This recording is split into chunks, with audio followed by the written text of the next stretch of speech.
Yuk kita mulai. Quran surah kedua ayat 221. Ini kata nikah pertama yang disebutkan di dalam Al-Quran terkait aspek sakinah, ketenangan.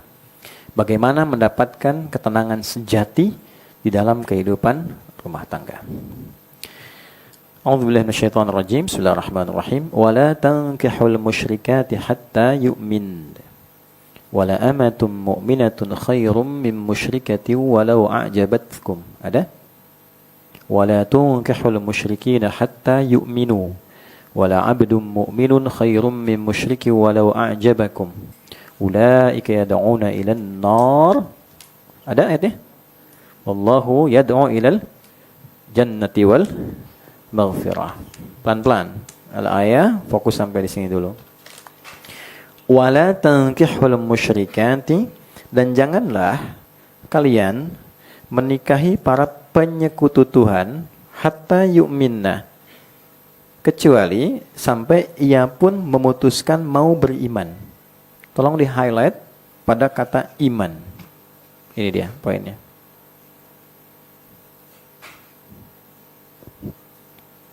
Wala amatun musyrikatun, wala amatun mu'minatun, dan sungguh seorang budak perempuan pun, walaupun pesonanya biasa, tapi dia beriman, akan lebih baik dibandingkan dengan seorang yang sangat memesona tapi penyekutu Tuhan yang tidak beriman.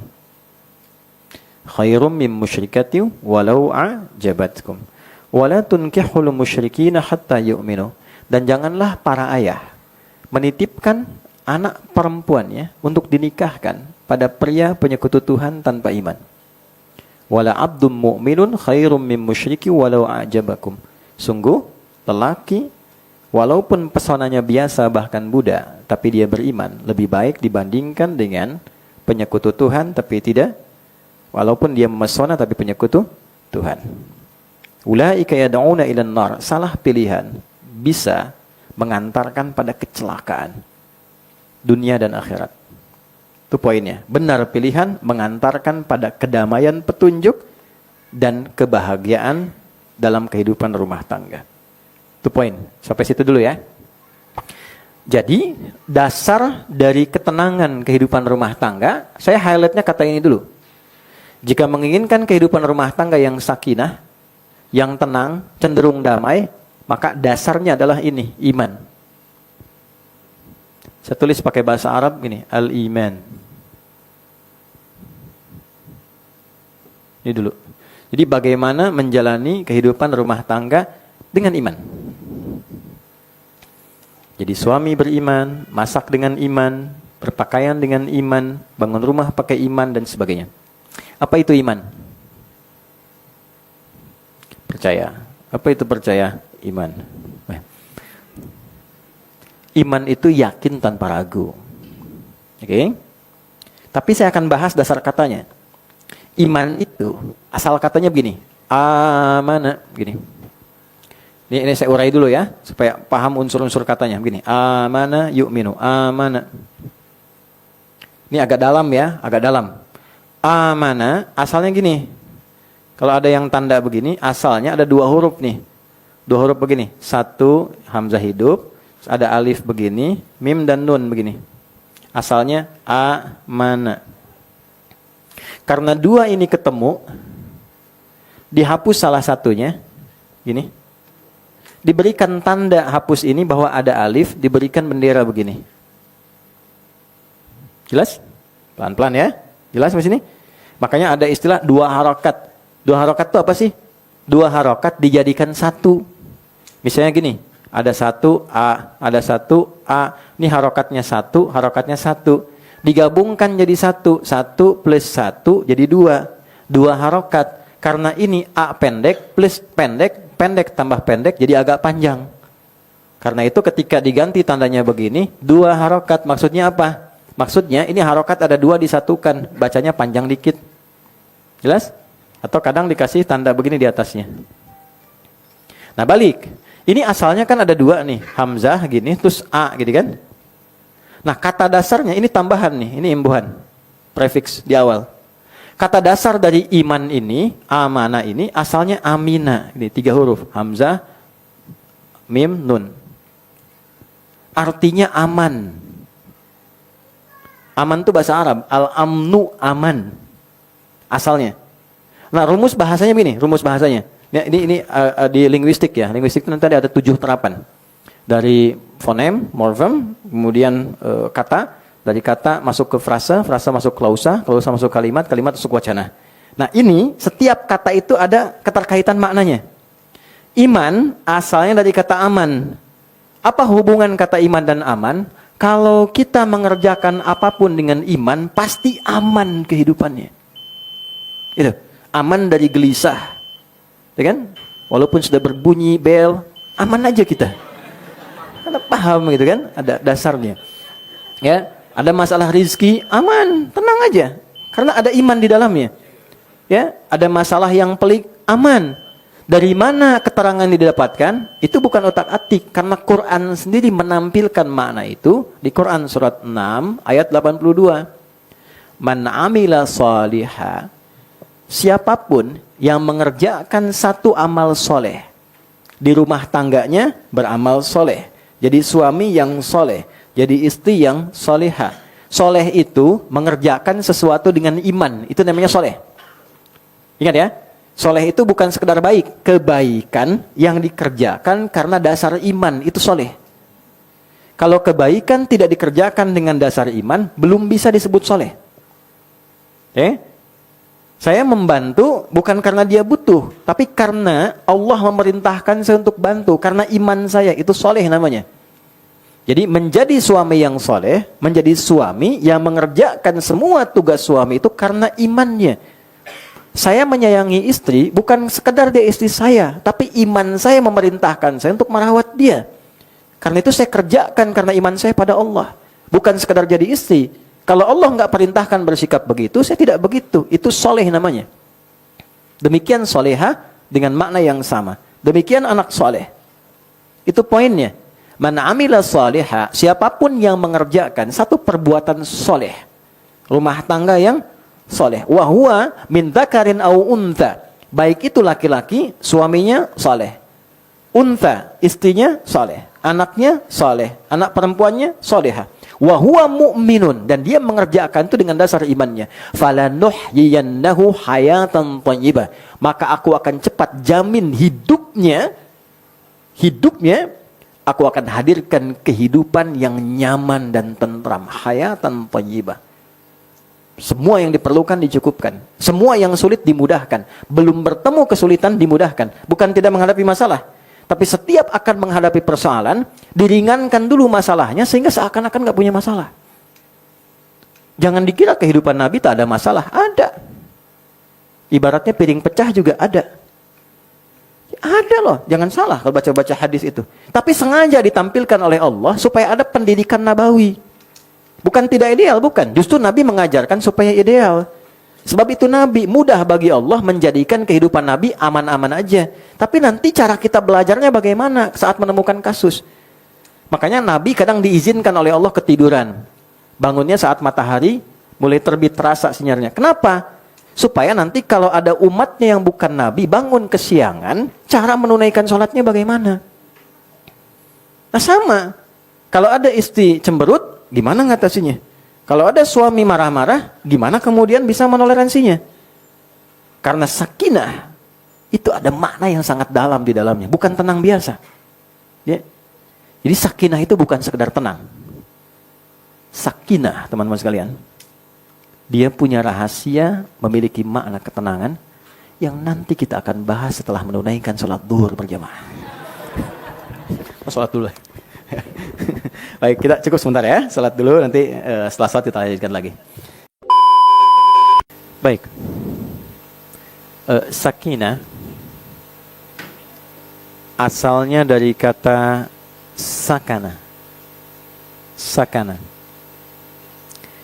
Sakana itu artinya, dasarnya ketenangan yang muncul setelah gejolaknya hilang. Orang Arab berkata begini, kalau teman-teman lihat pohon ada dahan ya, terus ada angin dia goyang tuh. Nah, orang Arab akan berkata begini, sakanatis syajaratu idza dhahabatir rih. Pohon itu dahannya akan tenang kalau angin yang menerpanya sudah hilang.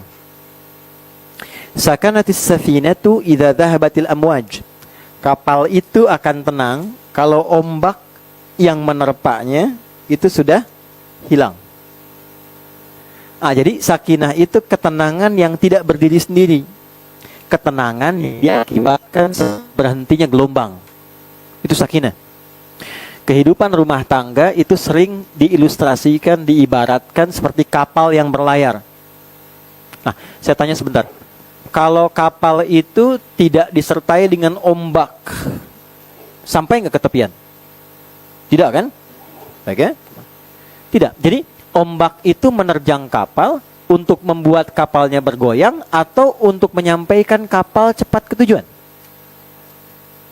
Menyampaikan cepat ke tujuan. Kalau ada ombak menerpa kapal, kapal itu biasanya diuji supaya lebih kuat atau memang dengan ombak itu niatnya untuk dihancurkan begitu saja? Tidak kan?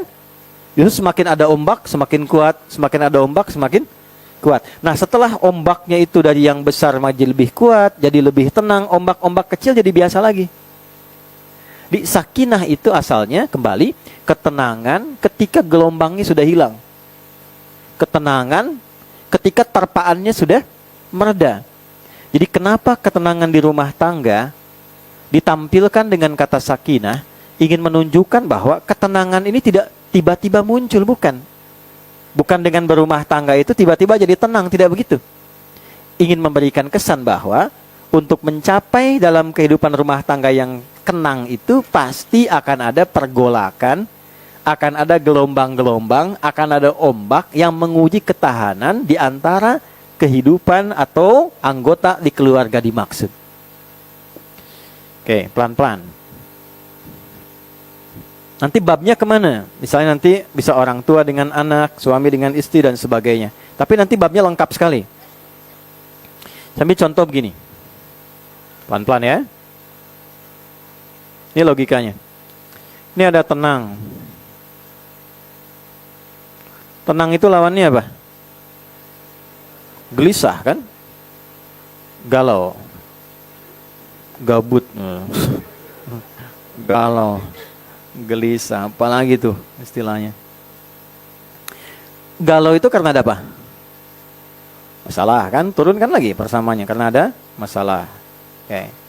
Nah ini gelombangnya nih, ini ujiannya. Mungkin nggak tenang kalau nggak ada galau?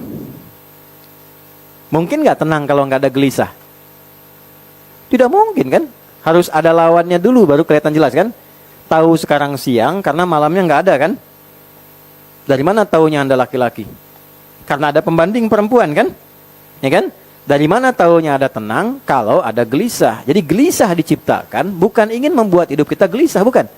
Tapi supaya tenangnya muncul. Itu dasarnya. Dari mana taunya bisa gelisah? Kalau ada masalah. Maka saat Allah kirimkan masalah dalam rumah tangga, sebetulnya bukan ingin menjadikan kehidupan rumah tangga kita itu bermasalah, bukan. Dasarnya supaya tenangnya muncul. Sebab kalau tidak ada masalah, tidak ada alat uji yang menghadirkan ketenangan. Semu jadinya. Nah karena itulah kenapa dasar pernikahan berbeda jenisnya, harus laki-laki dan perempuan, kan? Dan tidak berasal dari satu keluarga yang sama, satu lingkungan yang sama, supaya apa? Supaya semua kondisi itu cepat mengantarkan pada ketenangan yang diharapkan. Itulah sakinah. Karena nggak mungkin tiba-tiba menyatu dari keluarga yang tidak sama, pikiran yang tidak sama, hobi yang mungkin tidak sama, tempat tinggal tidak sama, tiba-tiba pengen harus sama. Itu mustahil. Menyamakannya harus bagaimana? Akan ada dialog. Mungkin dialognya jadi tidak biasa. Yang satu bisa meninggi, yang satu ikut tinggi. Itu kan? Yang satu bisa A, yang satu bisa B. Nah semua itu tercipta ketika dihadirkan oleh Allah, sejatinya bukan ingin membuat kehidupan ini bermasalah, tapi supaya tenangnya muncul. Makanya di rumah tangga itu kalau ada masalah, habis itu selesai, Merasa tenang kan setelah itu? Terus ketenangannya beda dengan sebelumnya kan? Itulah sakinah. Itulah apa? Sakinah. Ini poinnya dulu nih. Dan ini nanti hebatnya, saya terangkan dasarnya dulu. Hebatnya, kalau kita lolos di hari pertama, sekarang Sabtu misalnya, ada persoalan, kita selesaikan, nanti muncul tuh sakinah, ditambah kekuatannya. Nanti kekuatan sakinah yang didapatkan di hari Sabtu, ini bisa digunakan untuk menyelesaikan masalah di hari Ahad. Hari Ahad nanti ada masalah lagi. Semakin kita dapat masalah, semakin dapat terpaan, semakin kuat sakinahnya, sehingga ke depan ada masalah apapun kita sudah terbiasa mengatasinya. Jelas? Satu dulu. Nah, sekarang persoalannya, apakah setiap menemukan masalah di rumah tangga mudah mengatasinya? Nah, teorinya begini, tapi prakteknya kan belum tentu. Ustadz juga sama. Makanya saya sering bercanda mengatakan, dalam bab rumah tangga ini, jarang ada ustadz ceramah bawa istrinya. Yang direkam kan aman, yang penting tidak live kan. Oke, pelan-pelan ya. Pelan-pelan. Nah, sekarang nyambung lagi, tanya lagi sama Allah, kan ada kurikulumnya. Bagaimana cara meramu sakinah itu supaya mudah tampil yang digunakan mengatasi masalah-masalah kehidupan rumah tangga, sehingga jangankan saat dihadapi, sebelum menghadapi itu dijadikan ringan oleh Allah. Bagaimana caranya? Maka muncul ayat berikutnya, surat berikutnya. Caranya apa? Hadapi dan isi rumah tangga dengan iman, maka hidupmu akan cenderung merasa aman. Masalahmu akan cenderung merasa tenang untuk dihadapi. Pertanyaan berikutnya, ya Allah, bagaimana supaya saya bisa mendapatkan tenang ini, aman ini? Maka dijawab di Al-Quran, tingkatkan imanmu. Pakai iman dalam rumah tanggamu. Nah, cara menggunakan iman dalam rumah tangga, prakteknya disebut takwa namanya. Apa namanya? Nah, nanti iman disebutkan sebanyak 811 kali dalam Al-Quran. Praktek caranya disebut takwa. Takwa disebutkan sebanyak 240 kali dalam Al-Quran. Dibagi 3 bagian. Salah satu bagiannya terkait dengan bab rumah tangga. Dari 240 ini ada bentuk pengelolaan nafsu, nanti nafsu lawannya takwa. Bab takwa yang terkait lawan nafsu disebutkan 115 kali. Nafsunya 115 kali. Sampai detil, yang mendorong takwa aktif malaikat disebutkan 88 kali, yang memprovokasi nafsu supaya unggul itu setan. Setan disebutkan 88 kali. Ya, jadi manusia itu baru bangun sudah terbagi pikirannya. Antara tahajud dengan nonton bola gitu kan? Nah, dan seterusnya. Oke, lanjut ke sini ya. Jadi, yuk kita lihat urutannya di sini. Sakinah. Untuk mendapatkan sakinah ini harus mengatasi masalah. Masalah ini pasti ada. Mengatasi masalah ini pakai iman. Menggunakan iman ini skemanya menggunakan takwa. Yuk kita lihat manfaat takwa sebelum nanti masuk ke detail takwanya. Manfaatnya bagaimana takwa dibawa ke kehidupan rumah tangga. Pindah ke Quran surah 65 yang saya tulis di atas ayat 2 sampai 3. Di ujung ayat 2-nya, di awal ayat 3-nya. Perhatikan baik-baik. Wa may yattaqillaha, dan siapapun khususnya di rumah tangga yang mampu meningkatkan takwanya pada Allah. Kenapa saya sebutkan bab rumah tangga? Karena ayat ini ada di surat 65. Surat 65 itu surat tolak namanya. Masalah terbesar dalam rumah tangga. Di persoalan terbesar pun, kalau kita jalani dengan takwa, itu insya Allah terjaga. Semua dibentuk oleh Allah mengarah kepada sifat sakinah. Kecuali kalau pasangan yang satu mau takwa, yang satu tidak mau. Nggak ketemu. Tapi kalau dua-duanya mau ketemu dalam titik baik itu, berubah nanti. Itu yang dimaksud Quran surah keempat ayat 35. Iyurida islaha yuwafiqillahu bainahuma. Kalau suami istri satu keluarga berubah pengen jadi lebih baik dari sebelumnya, pengen lebih soleh, nanti Allah turunkan pedomannya, Allah turunkan kasihnya, dibimbing langsung tiba-tiba jadi baik. Ya. Baik ya. Turunkan dulu pelan-pelan. Wa may yattaqillaha, wa man, dan siapapun. Jadi kalau ada man, cara memahaminya dan merasakannya, tarik kata itu untuk personal kita. Makanya namanya ismun mausulun yadullu 'alal fardiyatil 'ammiyah. Kata sambung, konjungsi, menunjuk objek, sifatnya personal, tapi maknanya general. Personal itu apa? Tarik, seakan-akan ayat itu untuk kita. Makanya saya terjemahkan siapapun.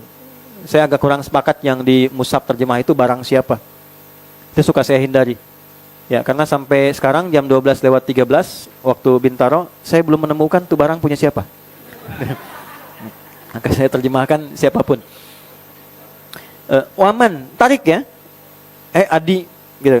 Terus bawa ke statusnya. Kamu sebagai suami, sebagai ayah, sebagai anak untuk ibumu, untuk ayahmu. Yattaqillah, kalau kamu konsisten mampu berusaha semaksimal meningkatkan takwa, semampu kita aja. Naikin takwanya. Perhatikan persamaannya. Yaj'al lahu makhraja. Allah akan siapkan solusi dari setiap persoalan hidup yang dia alami. Allah siapkan solusi. Dan itu nggak pakai alif lam, makhraja. Artinya setiap menemukan masalah, Allah sudah kirimkan solusi. Jadi bukan hidup yang nggak ada masalah. Masalahnya mungkin banyak. Tapi ketika akan dihadapi, Allah sudah kecilkan masalahnya seakan-akan nggak ada masalah. Senyum gitu ya. Kadang-kadang masalah kecil tuh bisa naik. Tapi ini enggak, yang besar jadi kecil jadi hilang. Oh, jangan dikira jadi ustadz nggak ada masalah, tidak. Kadang masalah jamaah, masalah ustadz juga gitu. Ya, itu poin satu tuh. Kemudian apa? Biasanya kan yang klasik masuk bab rizki kan? Bab rizki, bab materi ya dan sebagainya. Teruskan ayatnya. Wa yarzuqhu min haitsu la yahtasib. Bahkan urusan rizki pun didatangkan pada sisi yang tidak diduga. Hebatnya begini. Diberi contoh kasus perempuan nih, teman-teman yang perempuan. Jadi di Quran ditampilkan satu kasus perempuan yang bukan nabi, bukan rasul. Supaya nanti keluarga di masa depan bisa meniru ada contoh yang bukan nabi, bukan rasul. Dan tidak ngeles, pantas itu nabi, pantas itu rasul, tidak. Ditampilkan satu keluarga langsung yang merawat keluarganya utuh, suami istri janjian kompak pada anak sampai ke cucu nanti.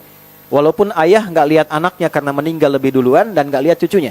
Tapi satu keluarga ini dipuji oleh Al-Quran, dijadikan nama surat. Ya, keluarga sampai ke anak, sampai ke cucu disebut al namanya. Apa namanya? Al. Kalau ahlun itu anggota keluarganya. Saya punya anak pertama namanya Muhammad Hamilul Quran. Ahli bait saya, anggota keluarga saya. Ahli bait Nabi, anggota keluarga Nabi. Ya, kalau alun artinya keluarga dengan keturunannya sampai ujung. Ayah, ibu, ya, terus ada anak, ada cucu dan seterusnya. Di surah Ali Imran, Imran kan bukan nabi, bukan rasul. Menikah dengan Hannah yang bukan nabi, bukan rasul. Kemudian melahirkan siapa Hannah? Maryam. Saat dalam kandungan sebelum lahir, Imran meninggal. Tapi dua-duanya kompak. Bagaimana anak ini tumbuh, diniatkan khusus untuk menjadi pribadi yang bertakwa kepada Allah. Khusus diniatkan untuk takwa. Nanti kita akan temukan kaidah di Al-Quran.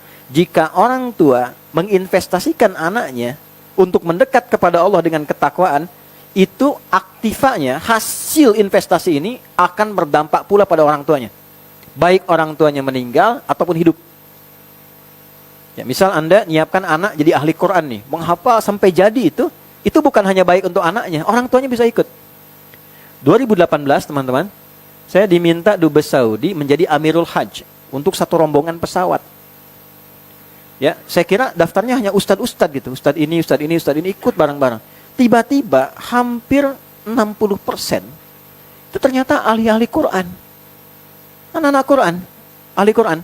Yang berangkat siapa? Yang hafal Quran anaknya, yang berangkat ibunya, bapaknya, gurunya, temannya, musyrifnya. Ada satu rombongan dari Jogja itu yang berangkat ibunya, gurunya, ya, kemudian musyrifnya dan beberapa temannya. Yang hafal 1-2 orang. Ikut tuh. Nahnu narzuqukum wa iyyahum. Kami berikan rezeki kepada dia, datangnya dari dia tapi dampaknya kepada yang lain. Nah, ibunya Maryam itu sudah menyiapkan calon anak takwa. Tadi kita mesti punya investasi akhirat nih teman-teman. Dunia nggak salah, silahkan disiapkan. Anak pertama dokter, nggak apa-apa, bagus. Anak kedua insinyur, bagus. Supaya dunianya mudah, ringan, bangga. Pertanyaannya, saat dikumpulkan oleh Allah di akhirat, apa yang disiapkan? Yang dibanggakan apa? Ada nggak satu dari anggota keluarga yang jadi andalan kita saat dihisab nanti? Dia bawa kita tuh. Sudah ke situ belum? Nggak apa-apa, jangan kehilangan dunia, juga tidak kehilangan akhiratnya. Dokter yang hafal Quran, ada contohnya? Ada.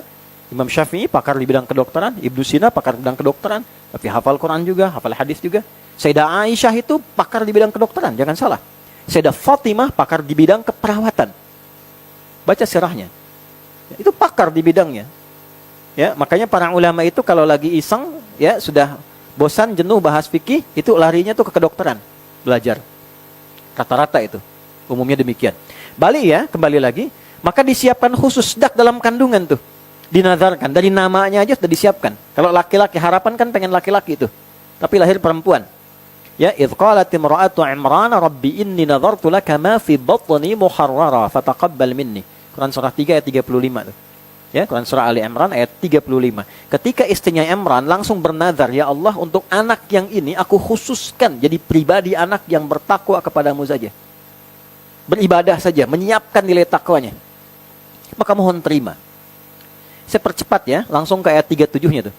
Jadi begitu sudah diberi nama ayat 36-nya Maryam, didoakan. Maryam itu kan sesuai nama. Ingat, punya cita-cita, berikan nama sesuai cita-citanya. Misal saya pengen anak saya ini paham fikih tentang Quran. Anda beri nama Muhammad Faqihul Quran misalnya. Itu nama itu mengantarkan pada harapan. Dan diberi nama Maryam. Maryam itu diantara artinya yang punya sifat menjaga diri dalam ketaatan kepada Allah. Iffah. Untuk sifat perempuan. Dia jaga supaya kalau bicara Allah senang dengan bicaranya. Berpenampilan Allah senang dengan penampilannya. Itu iffah namanya. Ya, orangnya afifah. Laki-lakinya afif. Ya? Oke, kembalikan. Apa yang terjadi? Lihat ayat 37-nya. Paling kiri sebelah bawah tuh di mushaf.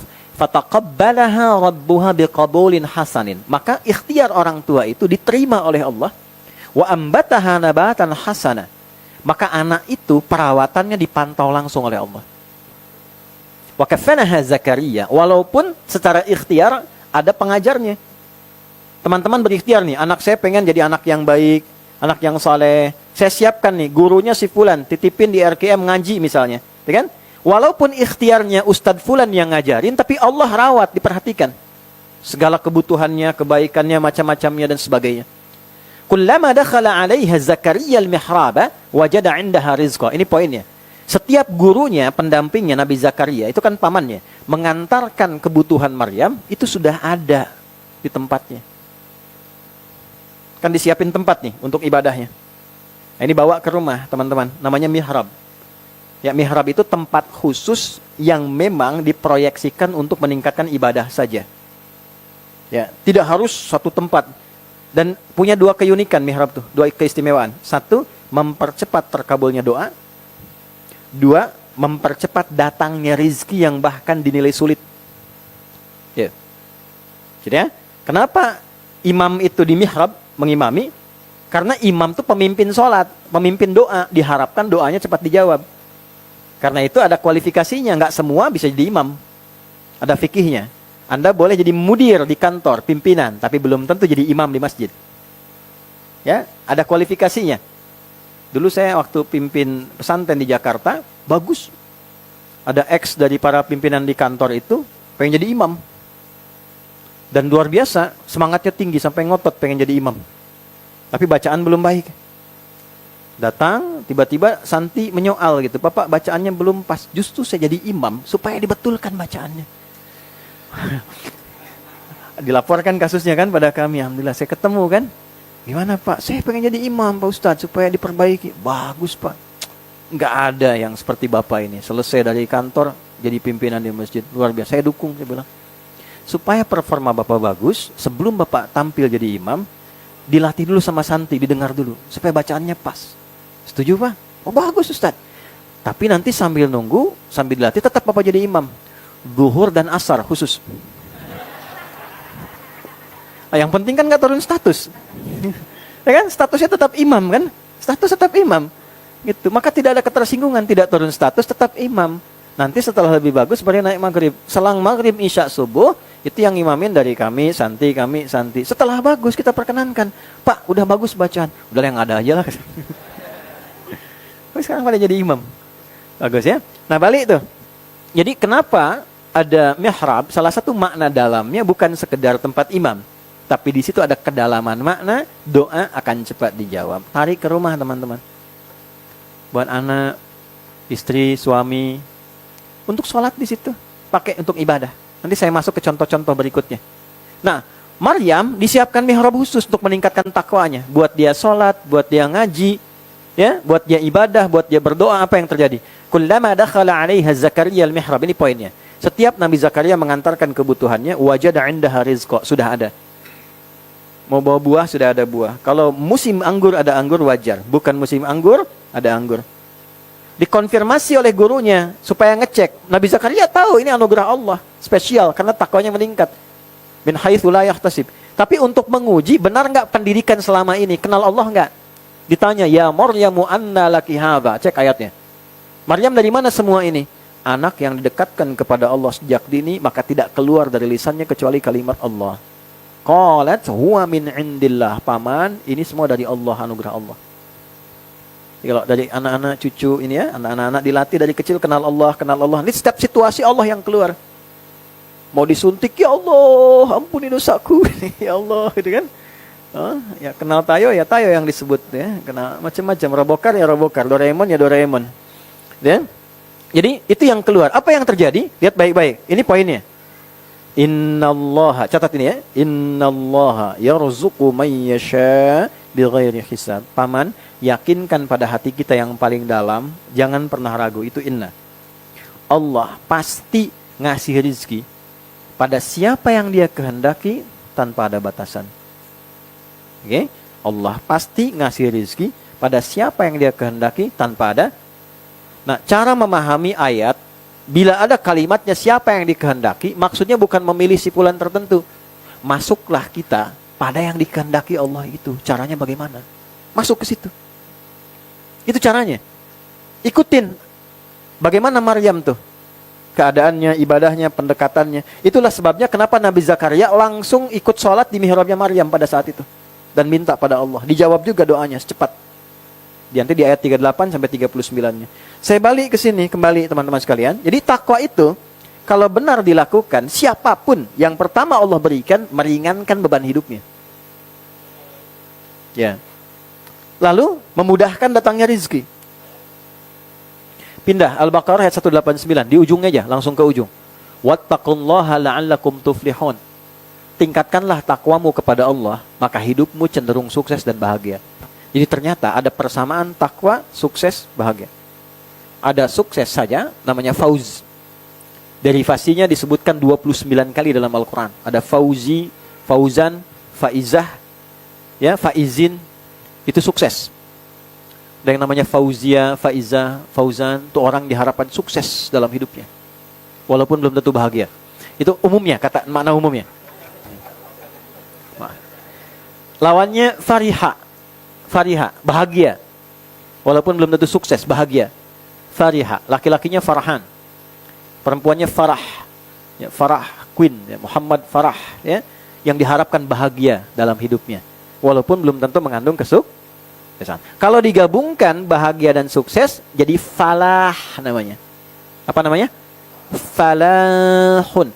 Terus saya pengen genggam, nggak pengen saya lepaskan. Saya genggam, ini jangan lepas. Tambahkan hamzah di depannya. Aflah. Aflaha. Orangnya muflih. Jamaknya muflihun. Apa jamaknya? Muflihun. Muflihun itu orang yang menggenggam kesuksesan dan kebahagiaan dalam hidupnya. Kalau kita berusaha mengejar itu, bentuk jadi kata kerja. Aflaha yuflihu. Kalau Allah minta pada kita, minta, perintahkan, berarti kita kan kata kerja kedua kan? Kamu, kalian kan? Maka jadi tuflihu, jamaknya tuflihun. Wattaqullaha, kata Allah, kamu tingkatkan takwamu sama aku ya. La'allakum tuflihun, supaya kalian lebih bahagia, lebih sukses. Jadi kalau Anda jadi champion dalam pekerjaan Anda, tapi tidak bahagia di rumah, cek, mungkin bukan kurang banyak hartanya. Bukan kurang tinggi statusnya. Kurang takwa, teman-teman. Gitu ya. Kalau masalah nggak pernah tuntas dicek, mungkin karena takwanya. Bukan karena tambahan mawaddahnya. Itu poinnya. Nah, oleh karena itu di ilmu pun begitu. Wattaqullaha wa yu'allimukumullah. Anda tingkatkan takwamu kepada Allah. Anak-anak nih disiapkan, kenal Allah dulu. Salatnya, salat aja dulu. Salat sampai konsisten.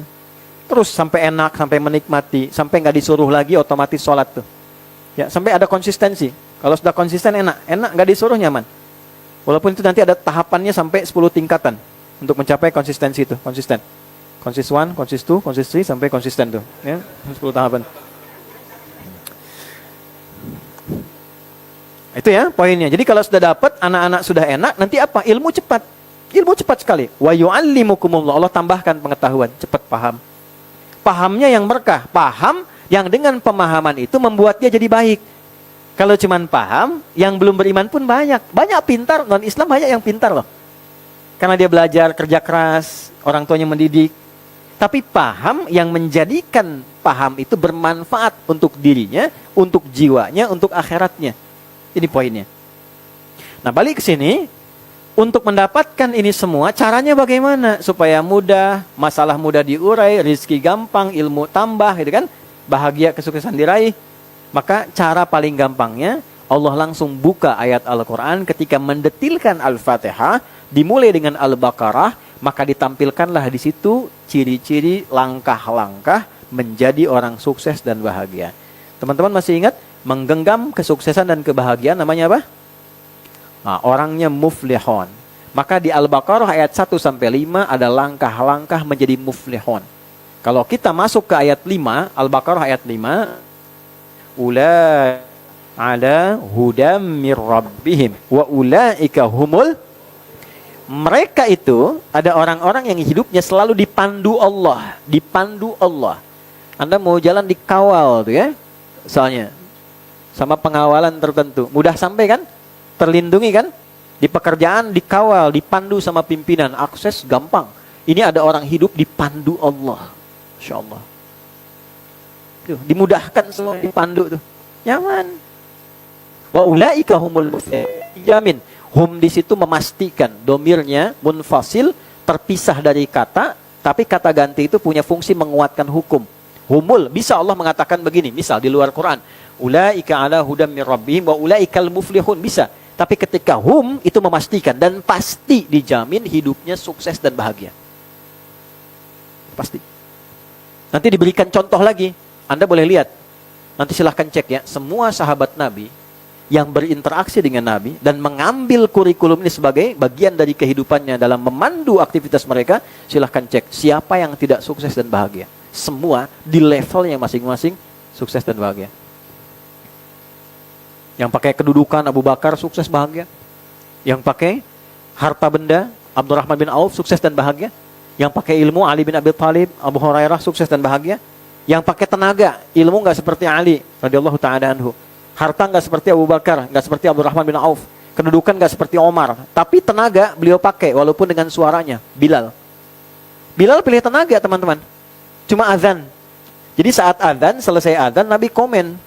Komen Nabi sederhana. Aku mendengar telapak kaki Bilal di taman surga. Bilal langsung subscribe. Like and subscribe. Selesai.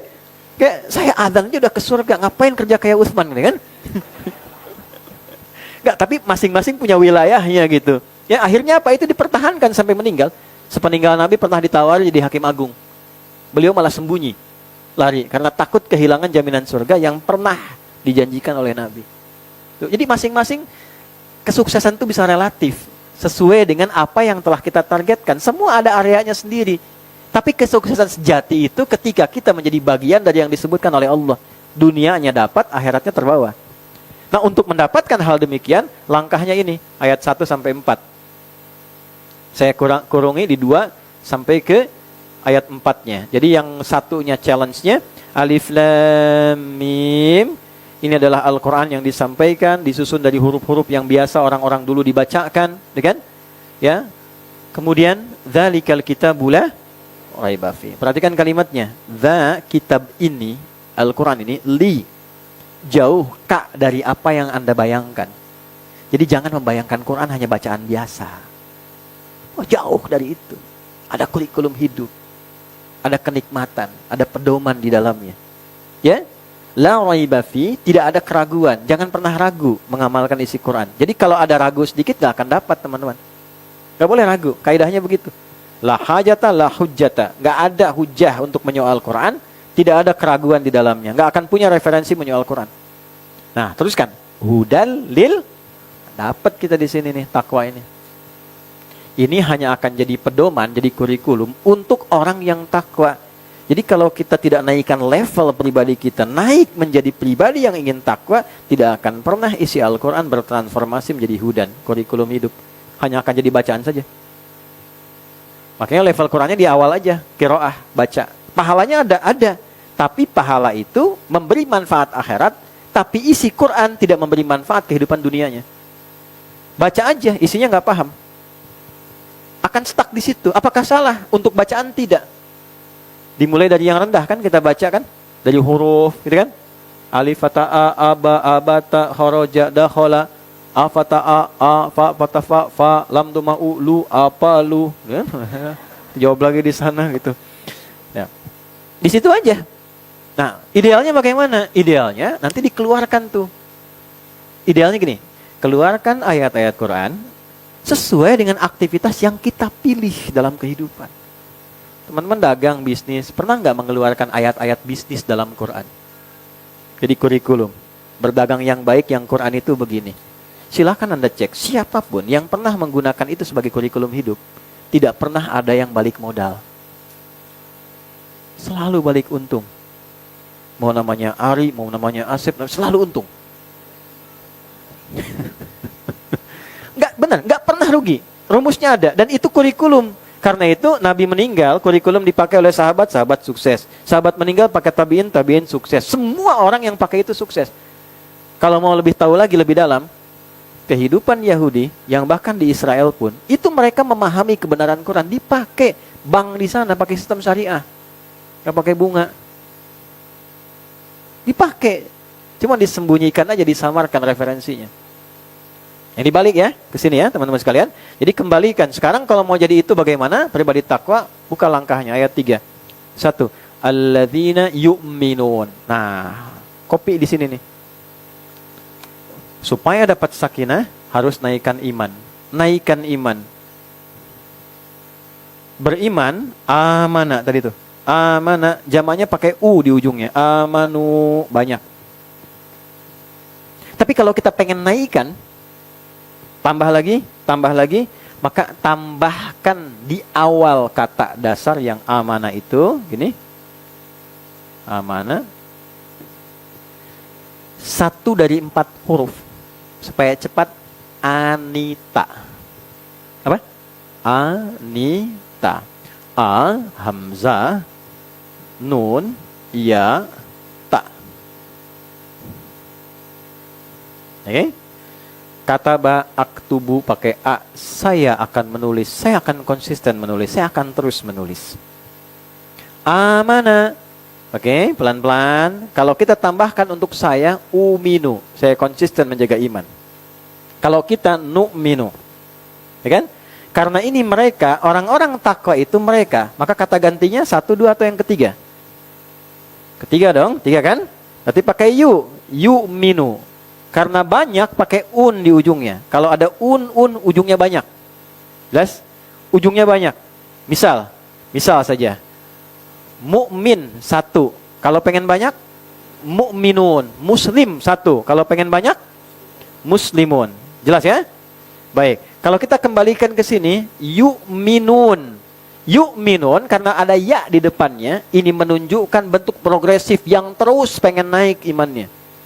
Ya, kalau di bahasa Arab itu hal, istimrar, wal istiqbal. Kalau di bahasa Inggris bisa kita katakan present, continuous, and future. Ya. Jadi kalau kita berupaya menaikkan iman itu present sekarang, kita coba terus naikkan. Continuous, kita jaga itu terus konsistensinya. Future, sampai kapanpun kita terus naikkan.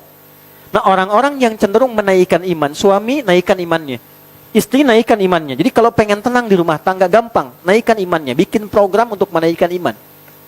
Nah, caranya bagaimana? Basicnya amalannya berikut. 1, ini Quran tuh indah sekali sampai tuntas. Sampai selesai. 1, cara menaikkan iman itu wayuqimunas. Teman-teman lihat hurufnya ya, lihat kalimatnya ya. Lihat baik-baik nih. Ada begini. Alif, lam, sod, lam, waw. Kemudian alif tegak, ta. Ada yang sebelumnya begini. Alif, lam, sod, lam, alif, ta. Ada yang begini. Alif, lam, sod, lam, waw, alif, ta, maftuhah. Begini. 1, 2, 3.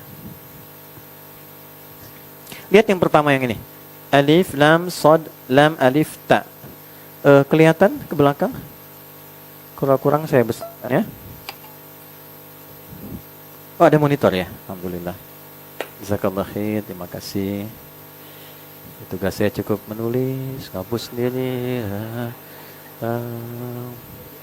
Alhamdulillah. Semoga Allah ampuni dosa kita semua ya. Alif, lam, sod, lam, ta. Salat. Sekali salat. Saya ulangi. Berapa? Sekali salat. Bisa bermakna doa, bisa bermakna satu kali salat. Sekali salat. Tulisannya begini. Oke. Jika kita rubah seperti ini. Alif, lam, sod, lam, waw, alif, ta, maftuha. Salawat. Gini. Artinya salatnya banyak tapi terbatas jumlahnya. Dibatasi. Misal, sholat fardu itu yang wajib berapa waktunya? 5 waktu. Berapa rakaatnya? 15 atau 16? 17 ya. 5 waktu, 17 rakaat. 5 itu jama atau tunggal? Jama, tapi terbatas kan? Harus 5 saja, nggak boleh lebih. Ya walaupun Anda merasa bahwa dulu saya jangan menunaikan sholat, saya jarang sekali mengerjakan sholat, sekarang saya pengen balas besok subuh 3 rakaat, ya nggak bisa. Ya, tidak bisa terlampau soleh. Ukurannya sudah jelas di sini. Dalilnya Quran surah kedua ayat 238. Hafidhu 'alas salawati. Bentuknya begini. Maka hendaklah di keluarga itu saling mengingatkan. Lihat bacanya. Hafadha. Sirahnya fa'ala. Yang santai RKM nih. Fa'ala yufa'ilu. Fa'ala itu saling. Diterjemahkannya bukan menjaga. Hendaklah saling menjaga. Kalau suami ingat, istri ketiduran, bangunkan istri, ingatkan. Orang tua ingat, anak gak ingat, ingatkan. Itu hafidhu namanya. Padahal yang pokok, sholat yang pokok 5 waktu itu, saling menjaga, saling mengingatkan. Ya. Di luarnya yang sunnah, silahkan saling motivasi. Tapi khusus yang pokok, saling jaga. Jangan sampai ada satu yang tertinggal. Jelas? Alas sholawati. Nah kalau Anda ingin merubah pada bentuk jama banyak tapi tanpa batas, melebihi yang fardu. Di luar yang fardu. Fardunya tetap seperti itu. Terkoneksi dengan Allah. Berapa nomor teleponnya? 24434. 2 subuh, 4 zuhur, 4 asar, 3 maghrib, 4 isya. Terkoneksi kita dengan Allah. Terus kita pengen tambah tuh. Dengan yang sunnah di luar yang fardu tadi. Tambah lagi, maka tambahan itu merubah bentuk katanya pada yang ketiga tuh. Alif, lam, sod, lam, waw, fathah tegak di atasnya, tak marbutah. Ini bentuknya. Kalau ada yang begini, berarti gabungan dari yang fardu plus yang sunnahnya. Nafilahnya. Tambah. Jadi kalau teman-teman menjaga sholat 5 waktu, tanpa menambah, ya jangankan Anda yang pengen mudah, yang lain pun 5 waktu juga. Anda pengen punya akses cepat, koneksi ke Allah yang cepat. Kan? Yang lain pun yang biasa-biasa 5 waktu juga. Anda pengen tambah anugerah 5 juga. Apa pembedanya? Nah jadi kenapa di sini dinaikkan katanya dari amanu jadi yu'minun? Kalau ingin jadi orang takwa sejati, maka yu'minun, imannya naikin. Nanti dampaknya ke rumah tangga akan terasa. Gimana caranya? Ini kan jama'un, mereka dimotivasi di rumah tangga tuh naik. Tambah jaga sunnahnya. Misal, kalau mau latihan jangan terlalu ekstrim. Pelan-pelan dulu. Nabi senang yang sedikit tapi konsisten. Continue dilakukan. Ya, yang melekat dulu. Melekat dengan yang fardu. Fardu 5 kan, yang melekat nempel, yang nambah. Sehingga pahala pun ditambah. Tertib, rotib, tersusun. Rawatib, nempel. Sebelum sholat yang fardu atau setelah. Qabla sholatil fardu. Qabla sholat al-fard. Qabla sholatil fard. Kalau kita buang sholatil fardunya, qabla karena kepanjangan, Untuk mengganti ini tambah ya dinisbahkan ke sini, tambah ta untuk sifatnya qobliyah. Sebelum itu qobliyah. Setelah ba'diyah. Ba'da itu setelah. Kalau bilang ba'da setelah ba'da asar, artinya ba'da asar. Ya? Nah, tinggal cek ada berapa jumlah rakaatnya. Belajar dari situ dulu supaya nggak nyari waktu yang panjang-panjang dulu, yang melekat dulu supaya nempel. Berapa jumlahnya? Tahu dari mana? Ada standar awal itu 12. Hadisnya berbunyi begini. Man shalla, ini nanti lihat dampaknya ke rumah tangga ya. Nanti saya akan kasih contoh-contoh yang lain. Kita sampai jam berapa ya? Baik, sila insyaallah. Mas Dimas, Mbak Dini, tolong di sebelah sini Ibu mau sampai asar. Saya jam 1 pulang ya. ada pertemuan di Jakarta. Lanjut dulu ya. Perhatikan baik-baik teman-teman sekalian, kembali ke sini. Man shalla isnatai asyrata raka'atan, siapapun yang mau konsisten mengerjakan sholat 12 rakaat. Berapa? 12. Fi yaumin wa lailatin, yang mengiringi sholat fardunya siang dan malam. Jadi nanti ada yang letaknya di siang. Siang itu hitungannya subuh sampai dengan ke asar menjelang maghrib. Malam dari isya ke atas. Jelas? Fi yaumin wa lailatin, dirinci arba'an qabla dhuhri, 4 rakaat sebelum zuhur. Oke, 4 rakaat sebelum zuhur. Teknisnya nanti bisa 4 sekaligus, bisa 2 rakaat salam, 2 rakaat salam. Mudah, silakan ya. Baik. Kemudian rakaataini ba'daha, 2 rakaat setelah zuhur. 4 tambah 2 berapa? 6. Rakaataini ba'dal maghrib, 2 rakaat setelah maghrib. 8. Rakaataini ba'dal isya, 2 rakaat setelah isya. 10. Rakaataini qabla subhi, 2 rakaat sebelum subuh. Berapa jumlahnya? 12. Buniya lahu bihinna baitun fil jannah. Maka Allah akan memberikan hadiah pada orang itu, dibangunkan satu istana di tepian surga. InsyaAllah. Nah, komen para sahabat, termasuk istri Nabi. Ketika mendengar kalimat itu, semua sahabat tanpa kecuali, saat mendengar itu, aku akan konsisten menjaga itu sampai akhir hayatku. Sejak aku mendengar itu, tak pernah aku tinggalkan amalan ini dan akan aku jaga sampai akhir hayatku. Sahabat Nabi, dekat dengan Nabi, hidup dengan Nabi, di sekitaran Nabi, ada yang sebagian wafat di kompleknya dekat dengan Nabi, sekitaran bersama Nabi. Mendengar Nabi mengatakan tentang ibadah sunnah itu, beliau mengatakan, saya akan jaga itu, tidak akan saya tinggalkan sampai saya meninggal. Ada yang bukan sahabat Nabi, bukan keluarga Nabi, bukan tetangga Nabi, tidak hidup bersama Nabi, dikubur tidak dengan Nabi, cita-cita masuk surga tanpa hisab, Firdaus bersama Nabi. Nah, sekarang ditantang dengan ini. Bagaimana pilihannya? Nah, apa dampaknya nanti kepada kehidupan rumah tangga? Ternyata dahsyatnya, nanti muncul ayat-ayat lain. Kalau latihan ini berjalan, nanti Allah berikan kekuatan pada jiwanya. Setiap menemukan masalah, maka ini jadi sumber kekuatan yang mengecilkan masalah itu jadi biasa. Muncul cahaya. Dan kalaupun masalah itu berat, nanti ditumpahkannya lewat salatnya. Ada skema salat lagi. Nah, misal contohnya apa? Kalau yang nggak nempel langsung dengan sholat fardu itu mutlak namanya. Mutlak. Ya, pelan-pelan. Sebelum sampai ke mutlak, saya selesaikan dulu tadi hadis riwayat Ibnu Umar. Kalau nggak bisa 4 yang sebelum zuhur, boleh 2. Itu yang dimaksud 10 rakaat. Kadang teman-teman kerja, terus waktu zuhur Ramadan pendek kan? Nggak bisa 4, 2 cukup. Yang biasa 4 mengerjakan 2, dihitung 4. Hafidtu an Rasulillah sallallahu alaihi wasallam 10 rakaat. Saya hafal dari Nabi 10 rakaat. Bedanya di mana? Yang sebelum zuhur disebutkan 2 rakaat. Jelas? Langsung mutlak. Contohnya apa? Ada yang di pagi ke siang, ada yang malam. Saya ambil malam dulu ya, sebelum yang ke siang. Malam itu khusus yang buat curhat, buat ngentaskan masalah, buat minta sama Allah solusi yang berat di rumah tangga, itu rata-rata malam. Jenisnya ada 2 sholatnya. Ada berapa? Ada yang dilakukan tidak diawali dengan tidur dulu. Namanya qiyamul lail.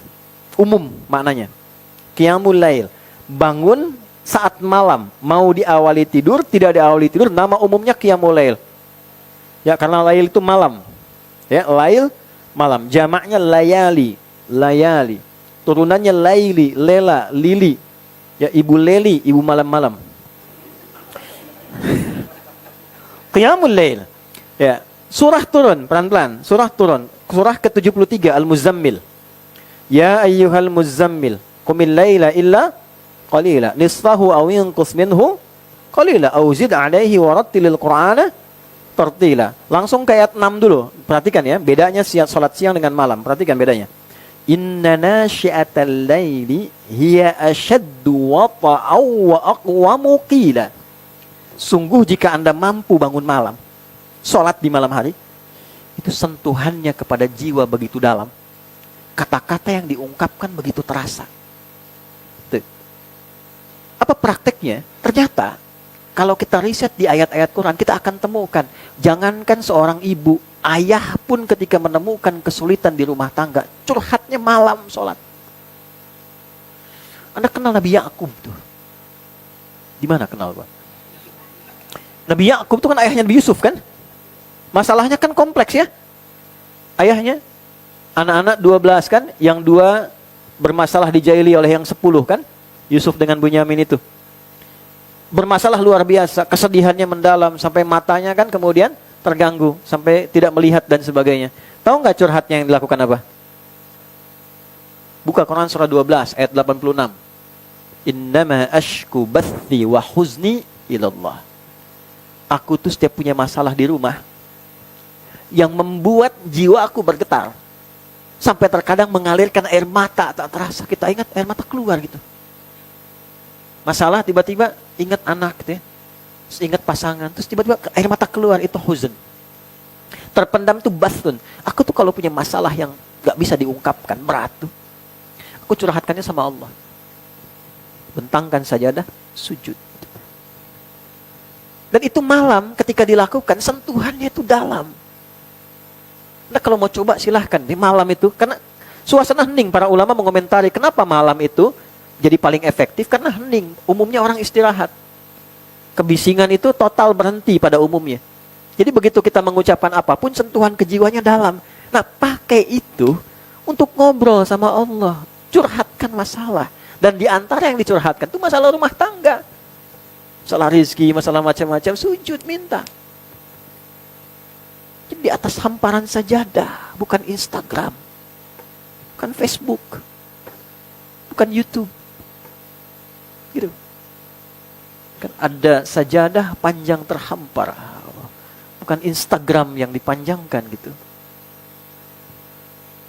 Aku nggak nyangka ya kamu begitu, Instagram. Itu nyangka. Ya. Orang yang berkata nggak nyangka ya, sedang nyangka. Aminkan ya. Ini masalah pasti itu. Nah, coba dipakai itu ya. Coba. Ini rumus. Jadi ketika imannya itu diaktifkan, nanti dia akan hadir ke semua bagian tubuh kita, dipandu tuh. Yang hadir apa? Sakinah, ketenangan. Walaupun solusi belum datang, tapi hati cenderung lebih tenang. Nah, ketenangan itu yang mudah digunakan mengatasi persoalan. Jadi lebih bijak. Kalau ngobrol jadi teratur. Kata-kata itu frekuensinya bisa diturunkan, lebih tenang gitu. Nah, ini awal kesuksesan menyelesaikan persoalan. Jadi kalau ini bisa dilakukan, itu lebih damai. Awal. Nah, ada yang lebih dahsyat lagi. Nanti kaitannya sama rezeki, teman-teman. Perlindungan di bab kepemimpinan, di bab bisnis tuh. Jangan dikira, itu ada psikologi Quran memberikan isyarat ketika status Anda naik semakin tinggi, tantangannya pun naik. Karena ada singgungan, ingin menjahili Anda, fitnah misalnya, akan ada. Jangan dikira Anda berbisnis akan normal begitu saja. Saya ingin praktekkan syariat Islam, gak akan diganggu. Tidak, justru ketika Anda praktekkan, Anda terganggu. Masalah itu datang untuk menguji kesungguhan Anda, masih mau gak konsisten menggunakan itu? Itu. Nah, caranya bagaimana? Ada sholat malam lagi, namanya tahajud. Beda dengan yang awal. Kalau awal tidak mensyaratkan tidur. Kalau tahajud dari kata hajada, aktivitas yang dilakukan setelah tidur terlebih dahulu. Tidurnya malam. Hajada, gini.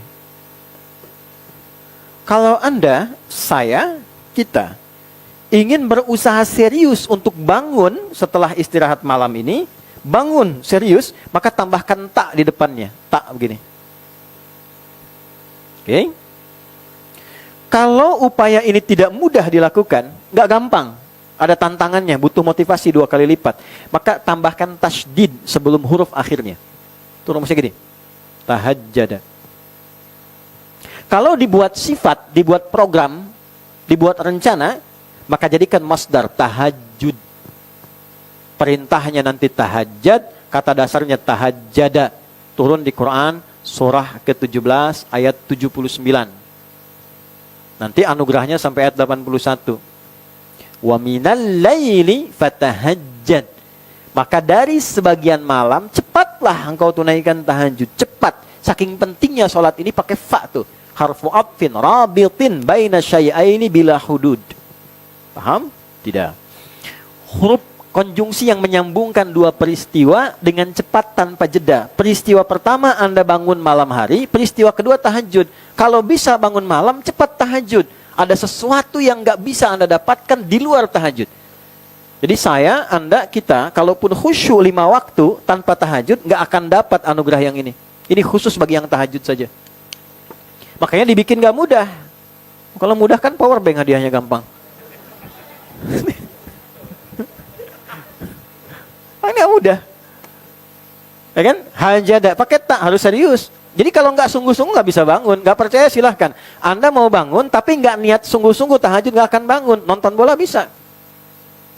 Barca menang, menangis kalah 2-1 tuh. Bisa aja. Bisa nonton bisa tapi sholat nggak bisa. Itu bisa terjadi. Ngecek handphone bisa, sholat nggak bisa. Karena harus serius. Makanya ada tasydid. Ya tasydid, syiddah. Tidak mudah dilakukan, butuh motivasi 2 kali lipat. Makanya siap-siap dari awal bangun, kalau mau cepat, tidurnya lebih cepat. Itu rumus sehat juga, tidur cepat, bangun cepat. Walaupun kadang-kadang Nabi itu cepat, kalau habis Isya nggak ada diskusi cepat. Ya, beliau begadang itu kalau ada perlunya saja. Kalau tidak ada, tidak.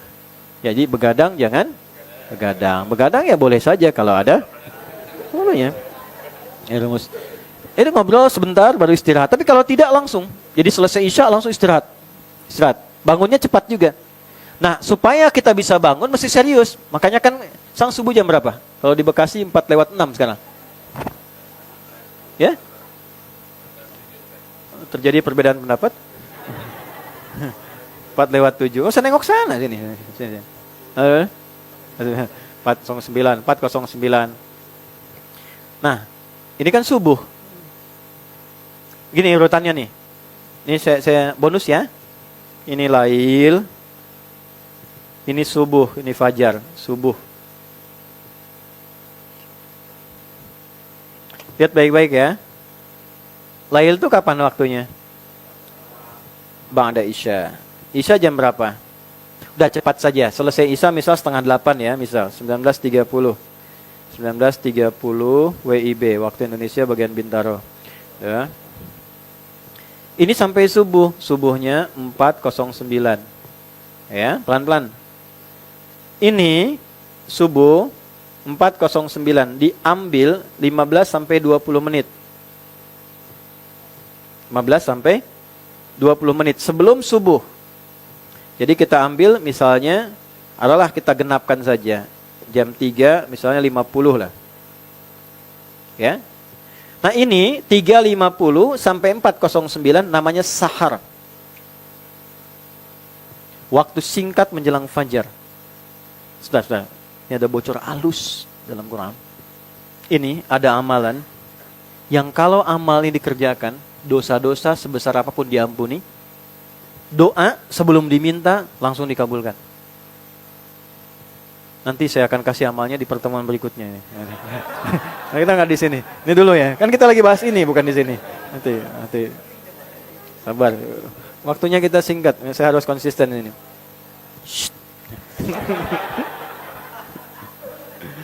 Dah. Nah, dari habis Isya 19.30 sampai ke 3.50 inilah lail. Nah, ini harus penting, ilmunya jarang didapat kadang. Ini lail. Kalau sudah segini 15 menit sebelum ini sahar namanya. Waktu singkat menjelang fajar. Jelas? Baik. Nah, ini bahasa Qur'annya ketika tahajud mengatakan begini. Lihat rumusnya. Wa minal laili min litab'id. Ya, dan ambil sebagian malam, gak harus sepenuhnya. Fatahajjad bi, supaya Anda cepat tunaikan tahajud dari sebagian yang Anda bisa kerjakan itu. Gak harus sepenuhnya. Apa yang bisa kita dapatkan kalau itu bisa dikerjakan? Perhatikan kalimatnya. Asa ayyab'atsaka rabbuka maqaman mahmuda. Karena Anda serius mau bangun, diapresiasi oleh Allah kalau benar sholatnya. Satu, Allah akan angkat dan tempatkan kita dalam karir terbaik di pekerjaan yang kita pilih. Menurut Allah. Ya, sebentar. Jadi, ya, yang tidak terganggu. Orang akan melihat bahwa kita pantas ada di situ. Gak ada orang nyoal. Baik, jalan, dan sebagainya. Itu satu. Perhatikan. Belum selesai. Wa qur rabbi adkhilni mudkhala sidqin. Dan katakan, ya Allah, bimbing aku mengawali aktivitasku. Pekerjaannya dibimbing Allah. Dan diantarkan ke tempat terbaik, masuknya tidak harus nyogok, tidak harus pakai orang dalam, tidak macam-macam. Diantarin aja begitu. Wa akhrijni mukhraja sidqin. Dibimbing mengatasi persoalan dalam pekerjaannya. Ada masalah, tidak kompleks. Tuh. Kan ini dampak kan, pekerjaan di luar kadang berdampak ke kehidupan di rumah kan? Ya kan? Oh, hati-hati ya, nanti bab berikutnya kita bahas tentang keadilan dalam pekerjaan. Anda boleh jadi bos loh di perusahaan. Tapi di rumah Anda tetap suami. Kita tetap ayah. Juga sama. Jangan ditukar, sampai rumah masih jadi direktur. Nggak bisa. Anak kita semua mengharapkan ayahnya yang pulang, bukan direktur yang pulang. Anak saya berharap bukan kiai yang pulang. Bukan ustadz yang pulang. Dia berharap buyanya yang pulang.